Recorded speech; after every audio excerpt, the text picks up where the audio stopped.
You've heard it all your life, and not just from your mother, although you probably did hear it from your mother. You have such a great voice. Did you ever think of doing voiceover?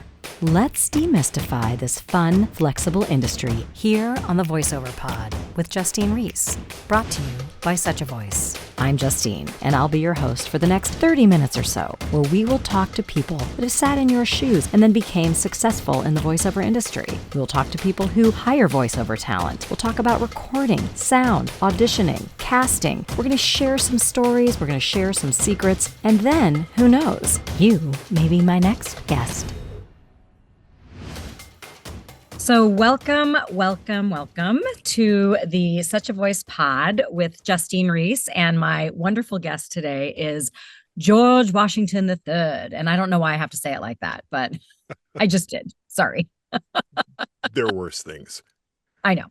So I first met George because we both worked at, or I'm still working obviously with Such a Voice. And you were one of our wonderful coaches. And when I first heard your name, I was like, what? No, that can't be right. And but I teach master classes, and when people would come in, they would really rave about you. And then I got to do an improv class with you in one of Tim's classes, and I was like, this guy's a hoot and a lot of fun and knows his stuff.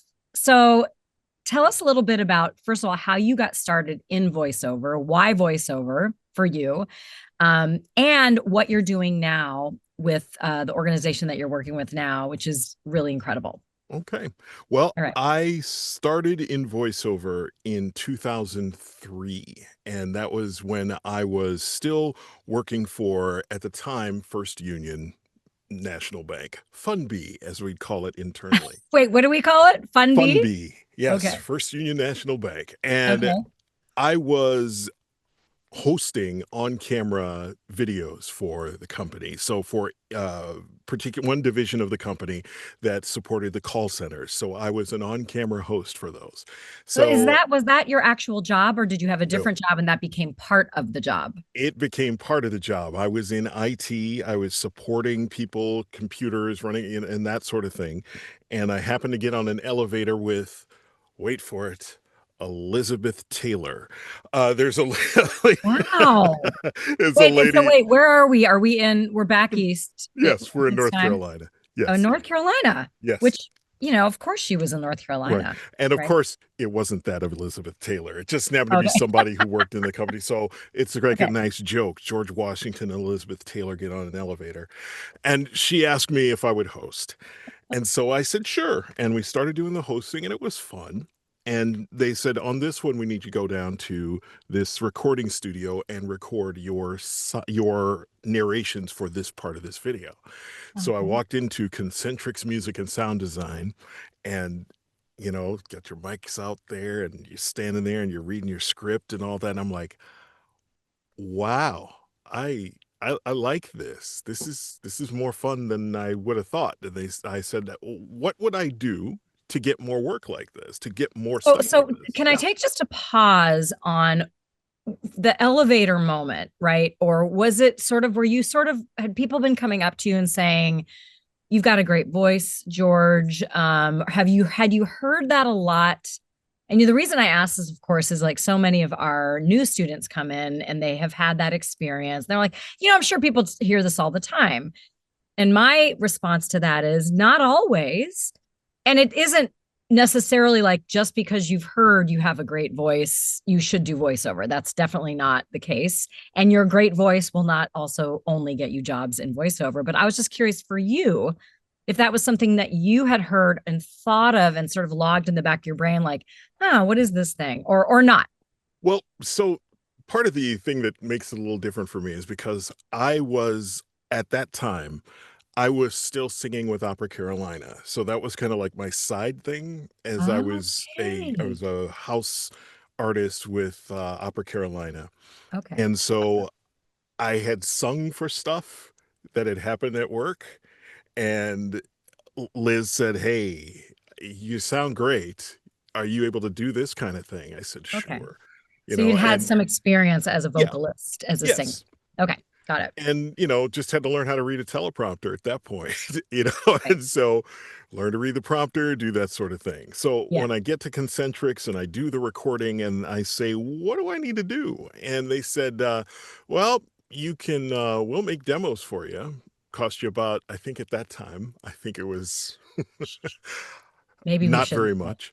Okay. Yeah. All Let's right. leave it at that. Let's Again, leave it at that. 2003, right? Okay. Okay. And no equipment involved, none of that, just And when they said gorgeous. demos, um, maybe we should explain what did you even know what that meant when they said we'll make some demos for you? You're like, okay, well, what did that consist of in 2003 at that for you?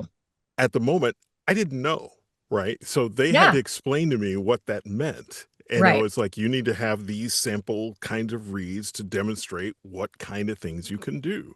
Okay, so it was And yeah, basically though they were helping you set up yourself at that time to go get some work as a voice talent, right? yes. And Okay. the thing about it again was is in 2003 in Charlotte, North Carolina, it wasn't like there was a lot of training available.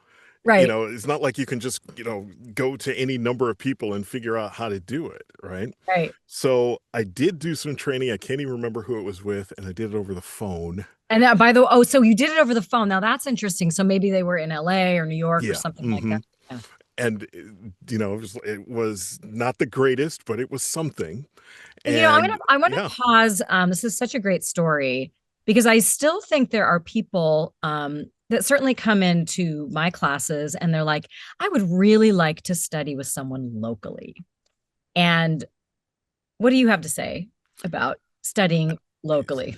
so there can be value in that, but communicating technique Yeah, is not strictly a thing that has to be done in person, right. right? What are you going to get out of local coaching? Um, Somebody to put their hand on your belly to show you how to How to read breathe, diaphragmatically. then that's, Um, and especially now because we're a virtual industry, and I'm in LA, right? So it might make sense. Okay, well, I want to go study with blah blah blah, who's done amazing things in voiceover or is in casting. Back in the day, we would often study with people that were in casting because they would get to know you as a voice talent and they would call you in for auditions. But now, because it's a virtual industry, my personal feeling is if you study in person with somebody, you're doing yourself a disservice because you're not getting what we're doing right here, which is sitting in the seat, your butt's in the seat of the place that you're going to do the thing.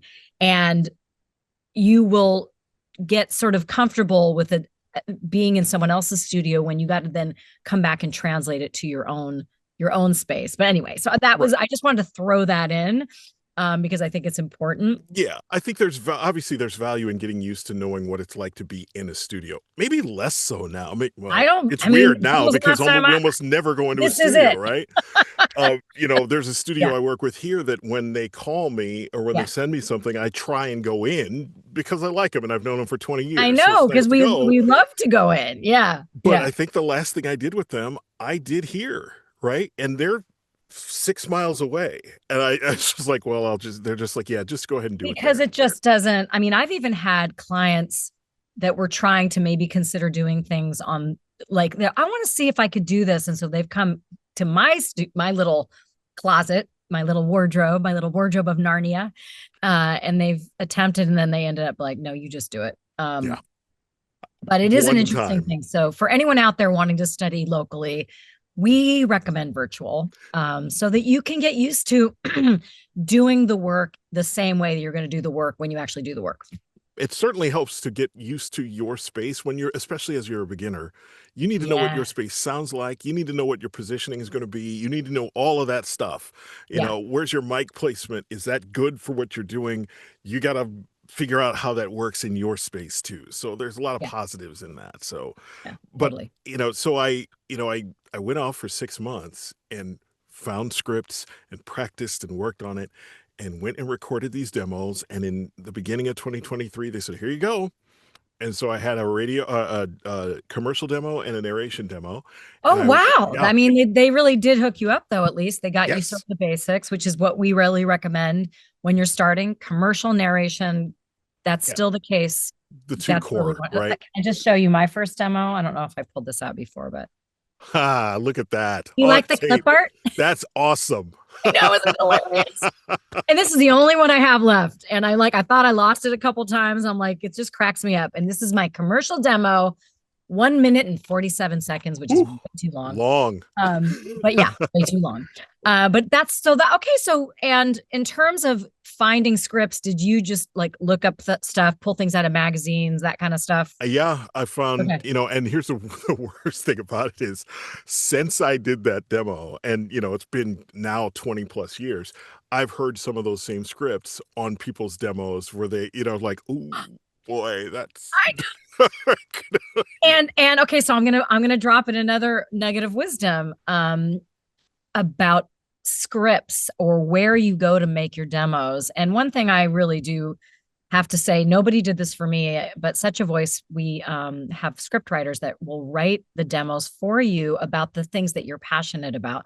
Why do you think that's important on a demo in today's world, George? I think it is hugely important because, especially when you're beginning, Yeah. part of the whole thing we are doing as voice actors is we are communicating emotion.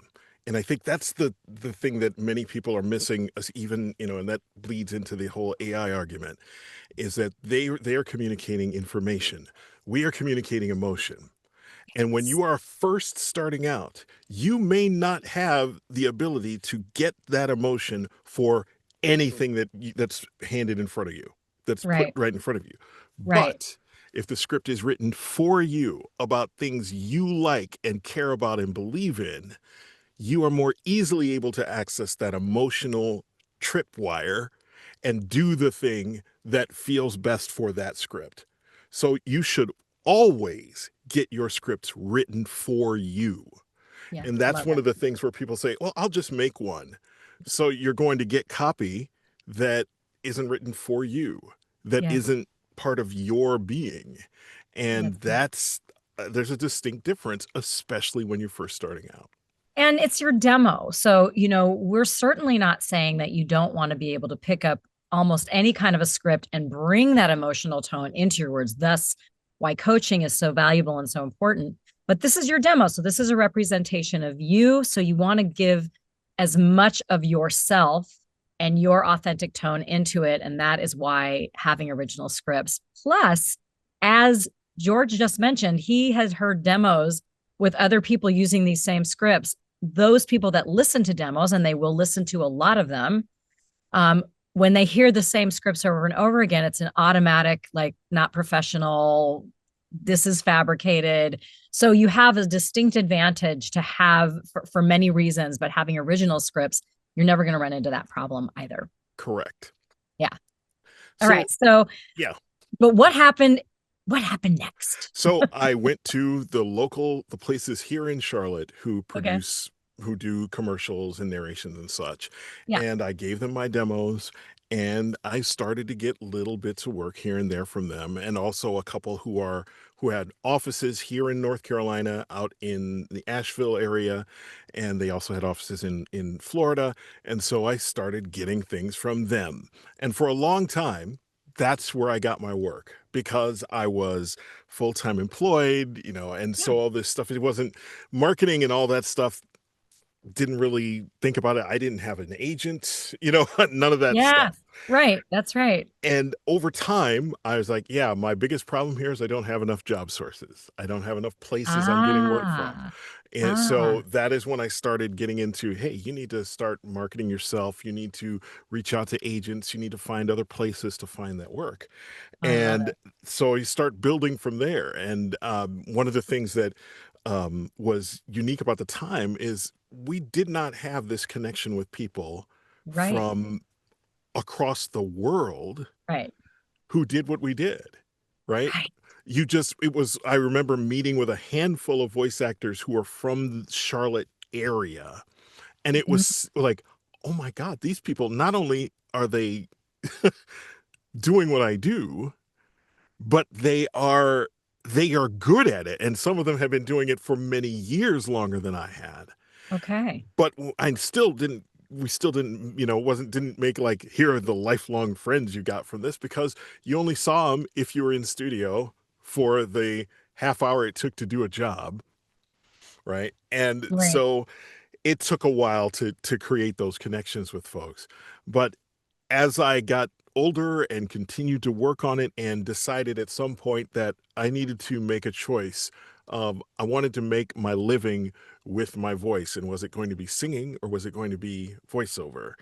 And So yeah, I want to pull a thread on that, George, too, because often I think when people come in, let's say, and take an intro class, and then I'll do an evaluation with them, they have this story, or they don't know what the story is because they may be like you, like had a path of doing something with their voice that either somebody told them you're not going to ever make a living at that, so go get a job at a bank, or go get, go do yes. something practical, right?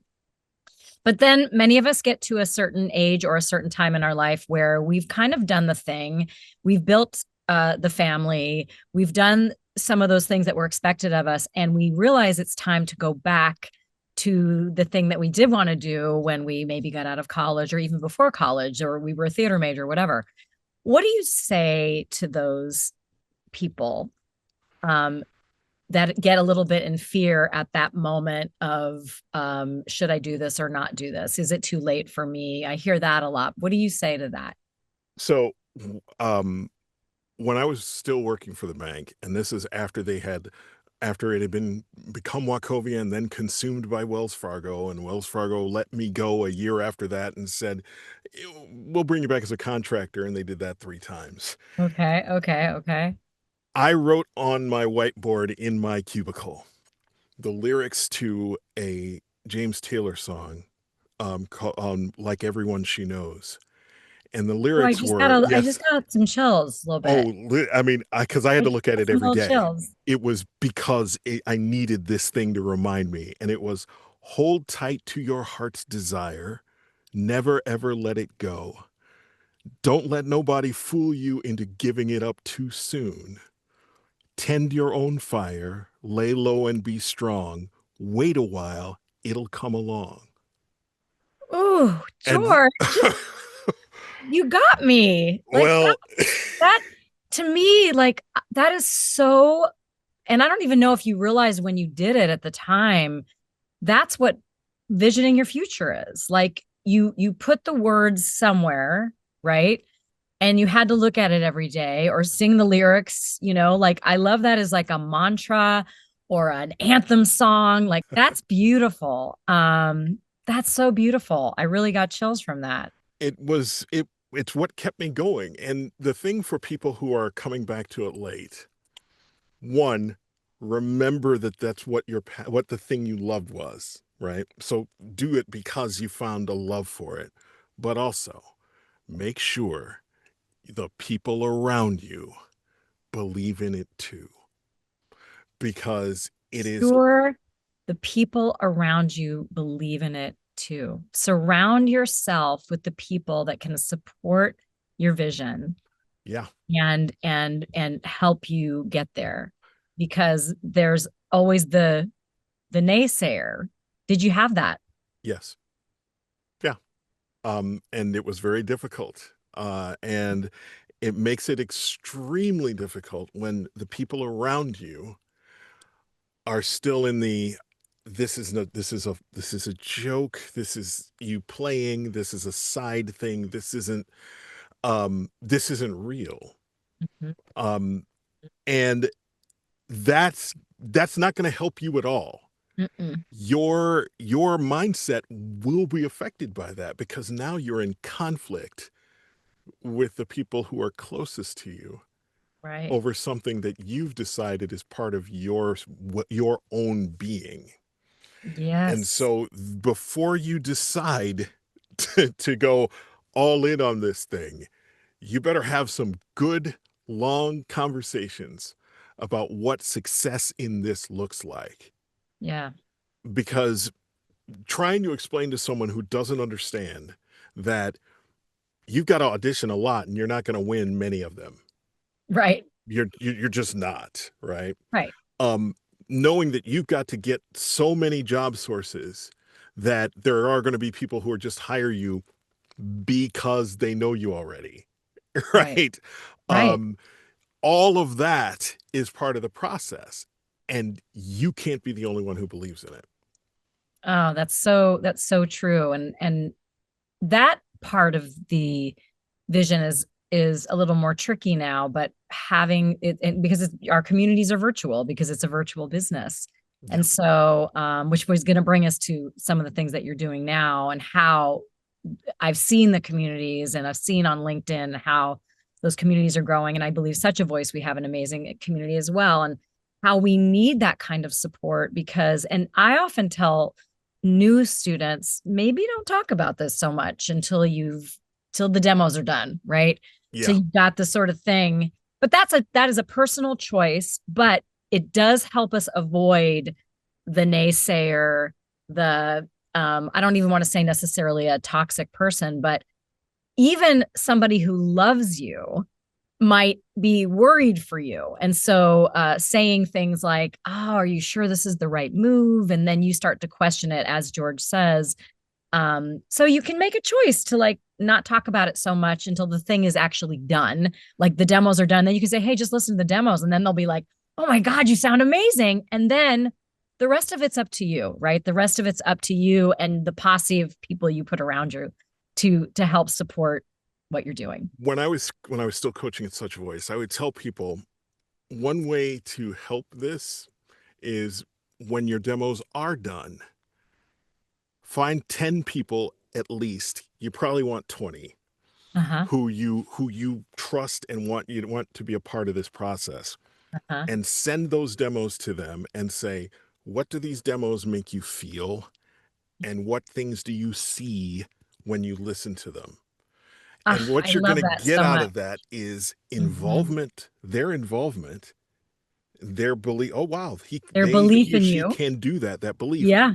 and you're going to get from some of them imagery that you can use to figure out how to market yourself, Oh, that is brilliant. right? That is Because brilliant. you're going to get, because a handful of them are going to go concrete. I see the exact thing that you're talking about, right? Yeah, yeah. But some of them are going to say, I see the city. I see the ocean. I see those things. And those are the ones you need, because that gives you something to build on, because it said you created an imagery with your voice that Ah, stuck out to someone.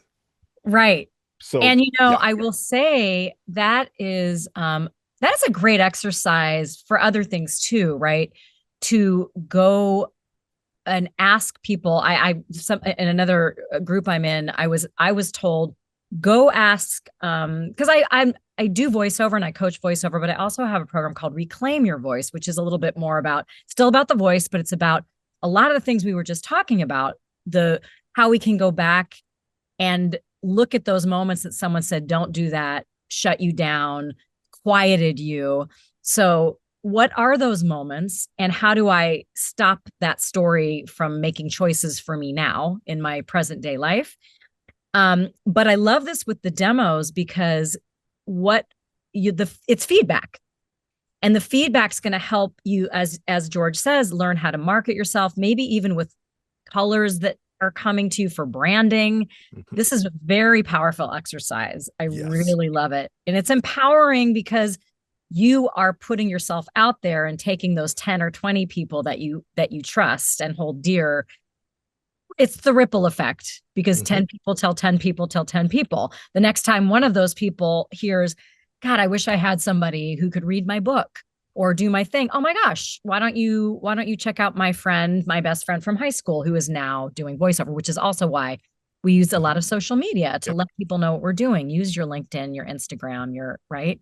And I've gotten work that way from people who I went to college with or high school with. Yes. They're like, hey, oh, George does that. Like, there you go. So Tell one of it's those. Can you really quickly tell us if there's a good story? I have a couple of good stories about how work came from social media. Do you have anything that stands out? so let's see, work from social media. There's the one, because I used to get, I went to Northwestern University. I studied music. That was my thing, but I had a lot of friends in different schools.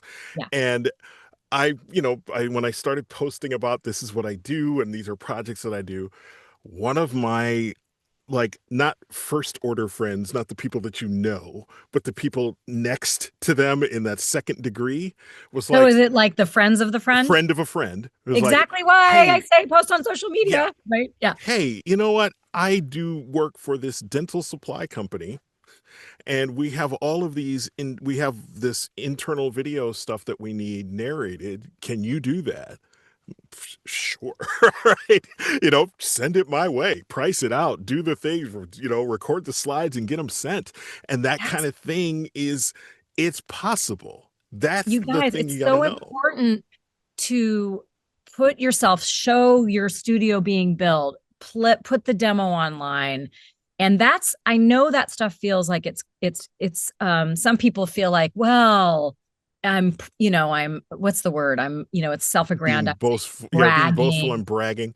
it's boasting, but it's when you are your business, when your voice is your marketing tool, it's absolutely necessary because what you are telling people is not only do I have a voice, but I'm a working voice talent. I have the tools to do this. I think often, and you can tell me too, because when you coached with our program, when you get the students like in the very beginning, at least my experience a lot of the time is people are already talking about the work they want.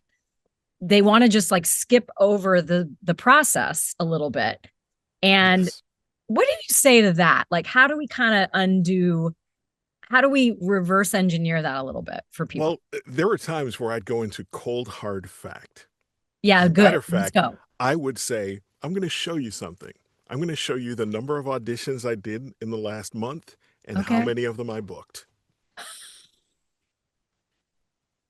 And someone would say, "Really?" I'm like, "Yeah, I'm 22 years into this Yeah, yeah. and I booked 3 of these 100 Exactly. because So that's don't how it think like the works." more Right? there is some randomness or it's subjective. My favorite thing is the beauty of today's voiceover world versus what I started in, which was drive to a voiceover casting office, be in a lobby with all my fellow beautiful voice actresses and go, oh, I saw her on that TV show. Oh my gosh, I heard her commercial. There's no way I'm going to book this. So then I would do all this like self deprecation, right? You guys don't have to do any of that. You get to be you, you get to run your own race, and you get to what I like to say. This is my motto. I'm going to make a bumper sticker: send it and forget it. Yep. Send it and forget it. Send it and forget it. That is the thing. Like, so, because I've done, been in casting for commercials and corporate Yeah. videos and stuff like that. Yeah. And sitting in that room with other people, Ugh, right? You're like, oh, God, right? What am you I? can't stop it. Like, Bobby's that's right over impossible there, thoughts to stop. right? Yeah. And I know that Bobby presents this way for this kind of thing, and I'm not going to get this. I You know. don't have to. You don't have to endure that at all. You Oh, send the exactly. thing, you forget about it, and let it be a joyful thing when they say, "Hey, what's your availability?" Right? Because Yes. that's what it's got to be. And when I talk to people who are starting out, I said, and know that I can do 100 or more auditions in a month because I have that many people sending me auditions. Yeah. Yeah. You Yeah. don't have that, right? And there Yeah. is no quick job board or Right. an interview process to Right. become a voice actor. I know Right. one who has a 9 to 5 job doing what we do.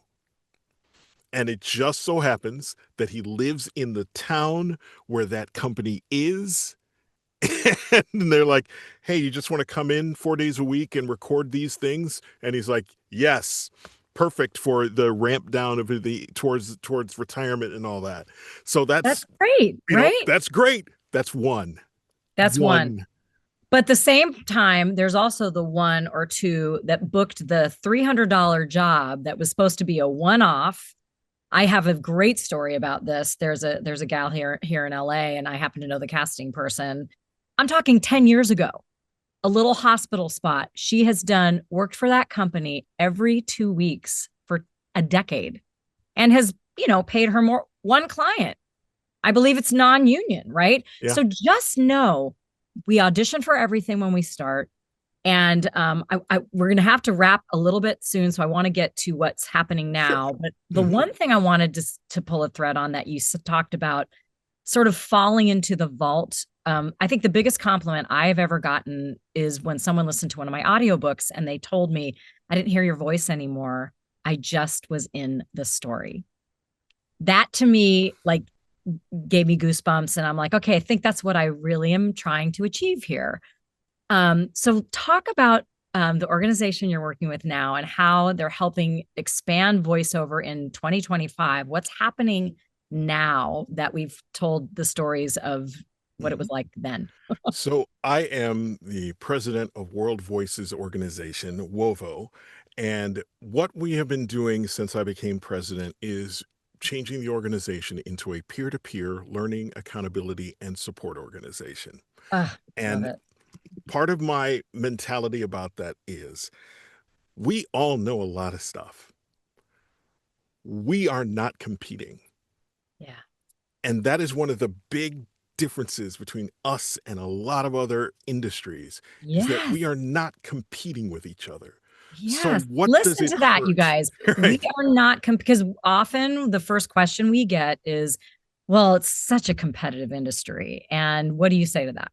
I say it is a selection business.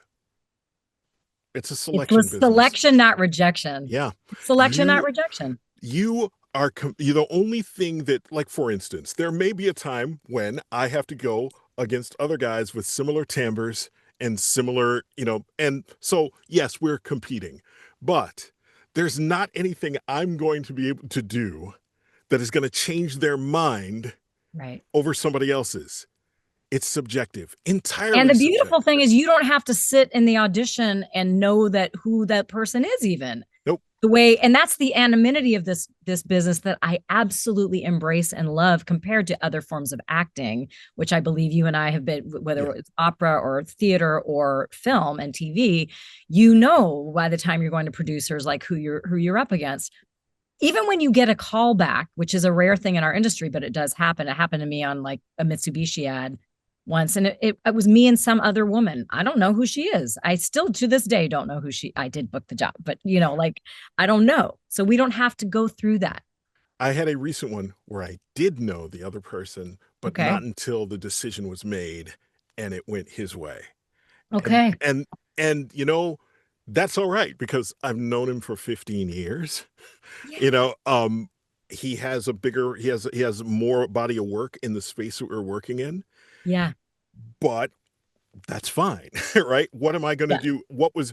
If it took them 3 days to make the decision, I did the best I could. what I you love know it. what are you going to do? So with Wovo, my idea is if we're not in competition, then what does it hurt to share knowledge?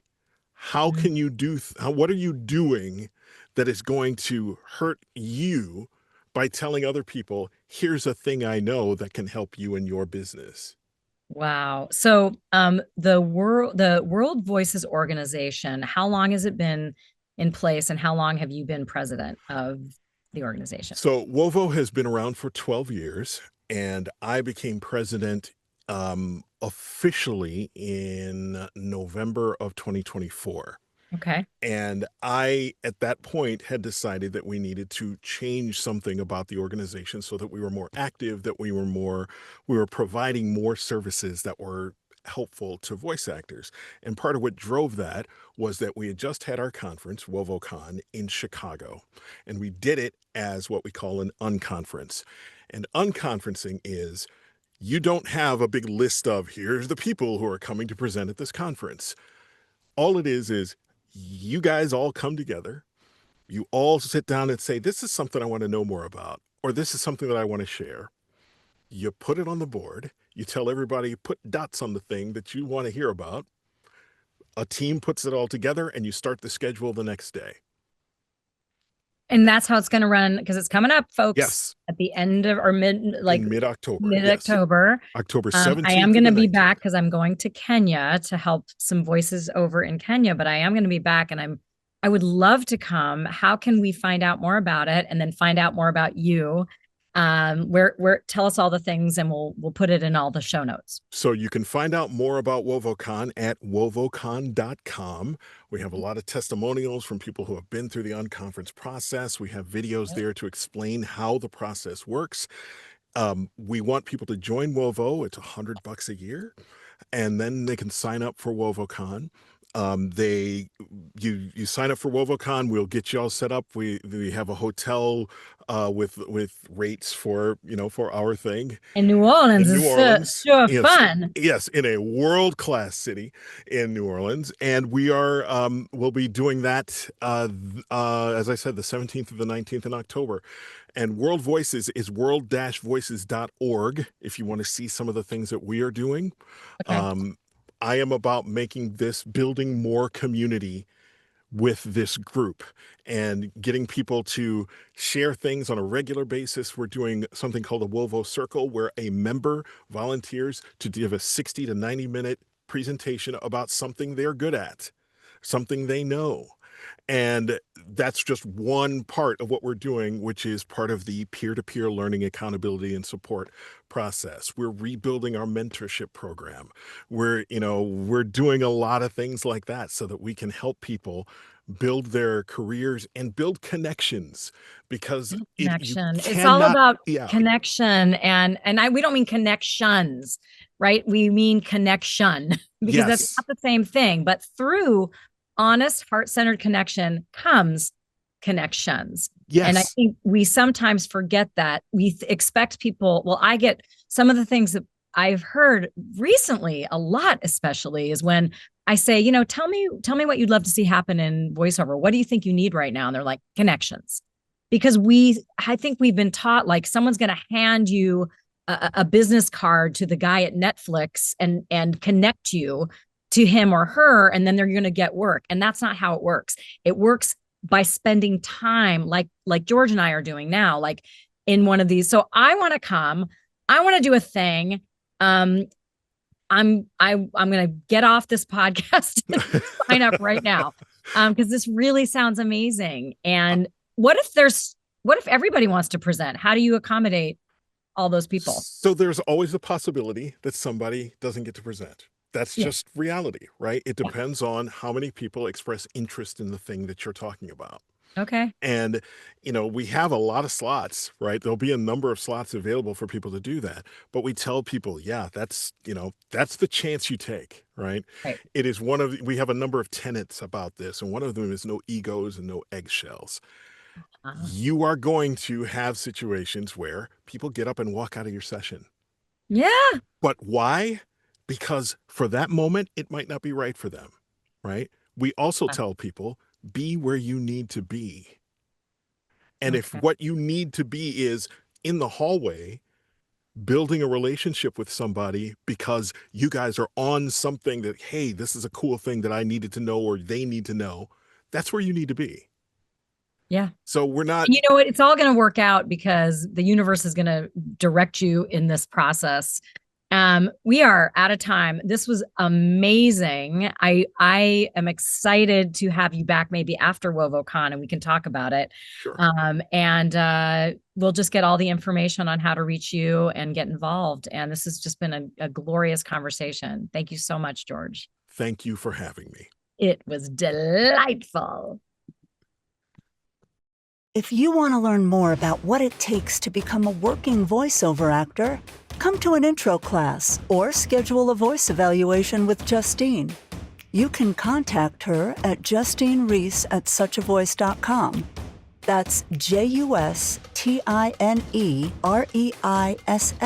@suchavoice.com. Or check out our website at suchavoice.com.